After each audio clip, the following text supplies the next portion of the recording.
사람들이 인생을 살면서 제일 많이 의지하는 것이 무엇일까요? 아마 뭐니 해도 머니를 의지할 겁니다. 여러분, 부자 아빠 되는 법 아십니까? 확실하고 쉬운 세 가지의 방법이 있습니다. 첫째, 부자 아버지 밑에서 태어나는 겁니다. 두 번째, 부자 아내와 결혼하는 겁니다. 근데 이것도 저것도 안 된다. 세 번째, 이게 가장 현실적이고 확실한 방법입니다.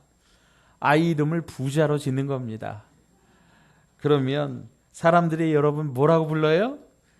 부자 아빠, 부자 엄마 그렇게 부를 겁니다. 오늘 본문은 베드로가 주님을 만날 때의 이야기입니다. 베드로는 주님을 만난 후 지금까지 의지했던 것을 내려놓고 다른 것을 의지하게 됩니다. 그것이 무엇인지 함께 살펴 은혜를 나누고자 합니다. 오늘 말씀의 내용을 잠시 요약합니다. 베드로가 갈릴리 바다에서, 호수인데요, 담수인데 워낙 크기 때문에 바다라고 부릅니다. 이 갈릴리 바다에서 고기를 잡고 있을 때입니다. 밤새도록 수고하고 애써서 고기를 잡았는데 잡은 것이 없었습니다. 아침이 되었습니다. 그는 육지 쪽으로 나와서 이제 힘없이 그물을 손질하고 있었습니다. 그때 주님께서 오셔서 말씀하십니다. 깊은 데로 가서 그물을 내려 고기를 잡으라. 베드로는 이 말씀에 순종하여 손질하던 그물을 다시 가지고 저쪽 깊은 데로 가서 그물을 던졌습니다. 그러자 지난밤에 그렇게 많이 던졌으나 한 마리로 잡지 못했는데 이번에는 배가 가득할 정도로, 그것도 부족해서 이웃 사람의 배를 빌려서 2배에 가득 찰 정도로 그렇게 많이 잡았습니다. 베드로가 예수님께 와서 말합니다. 주여, 나를 떠나주세요. 나는 죄인입니다. 그때 주님이 대답하십니다. 이제후로는 네가 사람을 취하리라. 그러자 베드로는 배와 조금 전 잡은 그 고기를 비롯해서 모든 것들을 다 버려두고 예수님을 따라갔다라고 하는 이야기입니다. 오늘 이 본문을 제가 여러 번 읽고 묵상하는 가운데 마음에 확 와닿는 그러한 말씀들이 있었습니다. 오늘 이 시간 그것들을 좀 함께 나누고자 합니다. 첫째, 수고하였으되 라고 하는 말씀입니다. 자, 따라서 하십시다. 수고하였으되. 오늘 본문 5절 상반절에 시몬이 대답하여 이르되 선생님, 우리들이 밤이 새도록 수고하였으되 잡은 것이 없지만은, 이렇게 기록하고 있습니다. 여러분, 베드로에게 있어서 고기 잡는 것이 쉬울까요? 어려울까요? 베드로는 아마 이 갈릴리 바닷가에서 태어나고 자랐으며 잔뼈가 굵었을 겁니다. 어쩌면 베드로의 아버지도 어부였고 또 그 아버지도 어부였을 수도 있습니다. 그런 베드로에게 고기잡이는 과연 쉬웠을까요? 누워서 떡 먹기라고 하는 말이 있지요. 누워서 떡 먹기처럼 쉬웠을까요? 그런데 사랑하는 여러분, 이 세상에 쉬운 일은 절대로 없다라고 하는 겁니다. 우리 농사 짓는 농부들에게 한번 물어보십시오. 농사 짓는 거 참 쉽지요? 그럼 뭐라고 대답할까요? 예, 쉽습니다. 그냥 씨만 탁 뿌려놓으면 알아서 지가 팍팍 자라납니다. 그러면 가을 되면 가서 그냥 거두면 됩니다. 어떻게 그럴까요? 여러분, 이번에 막 태풍이 몰아쳐가지고요, 다 익은 벼가요 이렇게 막 눕혀졌어요. 자, 그 누운 벼를 보니까 얼마나 마음이 안타까운지요. 여러분, 또 돼지 열병인가요? 이 돼지 감기거든요. 이 열병이 들어와가지고 그냥 다 자란, 정말 평생토록 먹이고 그렇게 돌본 가축을 살처분해야만 되는 그런 상황에 처해 있습니다. 여러분, 농사 짓는 거 참 쉽지요? 그러면 뭐라고 대답할까요? 예, 어렵습니다. 그렇게 대답할 겁니다. 학교 선생님들에게 한번 물어보십시오. 선생님 하시는 거 쉽지요? 그러면 얼마나 쉬운지 모릅니다. 제가 몇십 년 이거 했는데 그냥 눈 안 보고도 칠판에 애들이 그냥 확 알아듣고 기가 막히게 쉽습니다. 그렇게 대답할까요? 안 그렇습니다. 너무 어렵습니다. 가면 갈수록 더욱더 어렵습니다. 수십 년 동안 농사짓고 수십 년 동안 교단에 섰어도 어렵습니다. 그렇게 대답한다라고 하는 거예요. 가끔 TV에서 어부들이 고기를 잡는 것을 본 적이 있습니다. 한번 나가면 보통 2, 3일, 많게는 한 일주일, 15일 이렇게 바다에 머물면서 그렇게 물고기를 잡는데 막 쪽잠을 잡니다. 그러면 선장이 신호를 합니다. 그러면 불이 나게 달려나가서 막 그물을 올리는 겁니다. 그렇게 잠과 싸워가면서 파도와 싸워가면서 사력을 다해서 고기를 잡는 겁니다. 아마 베드로도 어젯밤에 밤새도록 사력을 다해서 있는 힘을 다해서 고기를 잡았을 겁니다. 아무리 갈릴리 바다에서 잔뼈가 굵었다고 할지라도 대충 그냥 쓱 던지면 고기를 잡는 것 아니라고 하는 거지요. 온 힘을 다해서 긴장을 늦추지 않고 그물을 던지고 또 던졌는데 허탕만 쳤다라고 하는 거죠. 그래서 베드로는 아마 이런 생각을 했을 수도 있습니다. 내가 오늘 이 고기를 잡아야 우리 가족들도 먹고 살고 아이들 학비도 되고 또 부모님 생활비도 보태드릴 터인데 수고를 안 했으면 모르겠어요. 그런데 열심히 수고를 했는데도 잡은 것이 없었다고 하는 거예요. 이게 문제입니다.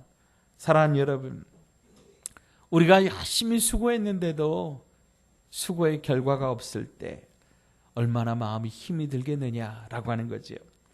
이 수고하다라고 하는 이 헬라어 단어가 참 재미있는데요. 코피아노라고 하는 그런 말입니다. 그 뜻이 힘들게 일하다라고 뜻인데 우리말에 코피나게 힘들게 일하다 그런 말이 있잖아요. 코피나게 힘들게 일하는 거, 그게 바로 수고하는 것입니다. 수고의 대가가 있기만 하면 수고해도 힘들지 않습니다. 앞에서 말씀드린 어부들이 그물을 막 들어 올릴 때 물고기가 가득 그렇게 잡혀 있으면 무겁고 힘들지만 수고의 대가가 있기 때문에 그렇게 힘들게 느껴지지 않는다라고 하는 거예요. 그런데 땀 흘리며 수고했는데도 애를 썼는데도 열매가 없고 결과가 없으면 참으로 가슴 아픈 일이 아닐 수 없다라고 하는 겁니다. 사랑하는 여러분 수고하고 애쓰시는 일에 아름다운 열매가 가득하시기를 주님의 이름으로 축원드립니다. 자, 두 번째는 말씀에 의지하여입니다. 자, 따라서 합시다. 말씀에 의지하여. 여러분 요즘 수고하셨는데 애쓰셨는데 혹시 열매가 없는 거 있으셨습니까? 베드로가 밤새 수고하여 그물을 던졌는데 잡은 것이 없었습니다. 베드로는 그물을 정리하면서 중얼거립니다. 아니 고기가 없는 거야? 아니면 내가 고기를 못 잡는 거야? 저 친구를 저렇게 많이 잡았는데 이 친구도 이렇게 잡았는데 나는 왜 이 모양이야? 도대체 나도 이제 한물 간 거 아니야? 나도 이제 이 어부를 좀 때려치고 가서 막노동이라도 해야 되는 거 아닌가? 그런데 우리 주님께서 이렇게 자신을 책망하고 한탄하고 있는 베드로를 찾아가셨습니다. 그리고 깊은 데로 가서 그물을 내려 고기를 잡으라고 말씀하셨습니다. 주님은 정말로 좋으신 분입니다. 밤새도록 수고했으나 잡은 것이 없는 베드로에게 주님은 찾아가셨기 때문입니다. 실패한 인생 되지 않게 하시려고 절망 가운데 터덜터덜 집으로 돌아가지 않게 하시려고 주님은 베드로를 찾아가셨습니다. 베드로는 주님께서 말씀하시자 그 말씀에 의지하여 순종합니다. 여러분 베드로의 위대한 점이 바로 여기에 있습니다. 자, 5절 말씀 우리 같이 읽습니다. 5절입니다. 시몬이 대답하여 이르되 선생님 우리들이 밤이 새도록 수고하였으되 잡은 것이 없지만은 말씀에 의지하여, 무엇에 의지하여? 말씀에 의지하여 내가 그물을 내리리이다 하고. 아멘. 말씀에 의지하여. 여기서 의지하여라고 하는 이 말은 순종하다라고 하는 단어를 사용하고 있습니다. 내가 주님의 말씀에 순종하여 깊은 데로 가서 그물을 내리겠습니다. 바로 그런 뜻입니다. 사실 베드로가 주님의 말씀에 순종하지 못할 이유가 많습니다. 첫째, 그물질에 대해서는 자기가 전문가입니다. 여러분, 건축에 대해서는 주님께서 전문가입니다. 왜냐하면 주님의 직업이 목수셨기 때문입니다. 이 주님의 아버지였던 요셉도 목수셨지요.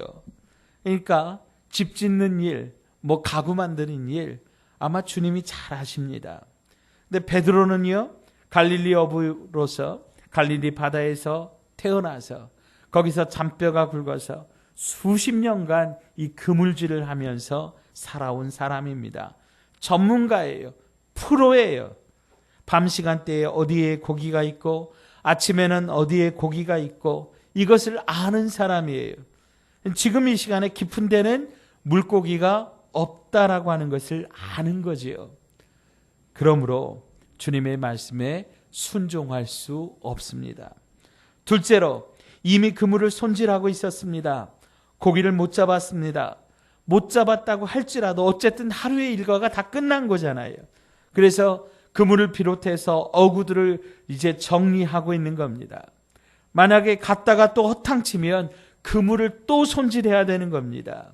2중 3중의 수고를 해야 되는 거죠. 그래서 순종할 수 없습니다. 세 번째, 이제 집으로 돌아가 쉬어야 될 시간입니다. 밤새도록 일했습니다. 가만히 앉아서 있었던 것이 아니라 바다에 나가서 수고했습니다. 열심히 땀 흘렸습니다. 어쩌면 풍랑과 싸우면서 그렇게 일했을 수도 있습니다. 그러니 이제 피곤하고 지친 몸을 집에 가서 쉬어야 되는 거죠. 그래야 또다시 바다에 갈 수 있는 겁니다. 베드로가 이런 이유들을 생각하면 주님의 말씀에 순종할 수 없습니다. 그런데 베드로가 어떻게 해서 순종할 수 있었을까요? 주님의 말씀에서 능력을 보았기 때문입니다. 오늘 본문 바로 앞에 있는 누가복음 4장에 보면 예수님께서 갈릴리 지방에서 행하신 기적들을 기록하고 있습니다. 주님께서 귀신 들린 사람의 귀신을 쫓아주시기도 하시고 불치병으로 고생하는 이들의 병을 고쳐주시며 심지어는 베드로의 장모의 열병도 고쳐주셨습니다. 주님은 이들의 그 질병들을 주의 말씀으로 고쳐주셨습니다. 베드로는 이것들을 보고 들었습니다. 그래서 베드로는 깊은 곳에 가서 그물을 내리면 고기를 잡을 수 있다라고 하는 주님의 말씀을 이해할 수는 없었지만 믿었고 그래서 순종할 수 있었다라고 하는 겁니다. 어떤 학생이 신학교 입학시험을 보게 되었습니다. 이런 문제가 있었습니다. 순종이 무엇보다 나은가요? 여러분, 정답이 뭐예요? 제사지요. 그런데 이 학생이 답이 생각나지가 않습니다. 그래서 뭐라고 쓴 줄 아십니까? 순종이 잡종보다 낫습니다. 옛날에 중국의 순나라 때 임금님이 신하 5명에게 큰 항아리를 내리면서 이런 명령을 했습니다. 왕궁 뒤뜰에 가면 우물이 있다. 그 우물에서 물을 길어다가 이 항아리를 채워라. 근데 문제는 그 항아리 밑바닥에 큰 구멍이 하나씩 뚫어져 있는 거예요. 밑 빠진 독인 거예요. 그러자 4명이 이런저런 핑계를 대고 그것들을 다 팽개쳐주고 자리를 떠난 겁니다. 그런데 신하 한 사람은 그래도 계속해서 우물에서 물을 길어서 두레박질을 해가지고 항아리에다 붓는 겁니다. 물을 부을 때마다 이 항아리에서 물이 절절절절 흘러버립니다. 결국 그는 하루 종일 물을 푸게 되었습니다. 저녁 때쯤 되자 우물물이 바닥을 드러냅니다. 두레박을 내렸는데 무슨 소리가 나는 겁니다. 그래서 불을 넣어서 밑에를 살펴보니까 금덩어리 하나가 딱 이만하게 있는 겁니다. 신하는 그것을 가져다가 임금님께 가져다 드립니다. 그러자 임금님께서 껄껄껄 웃으시면서 그것은 당신의 것입니다. 마지막까지 순종하는 사람에게 주려고 내가 미리 넣어두었던 겁니다. 그렇게 해서 그 금덩어리가 그 신하의 것이 되었답니다.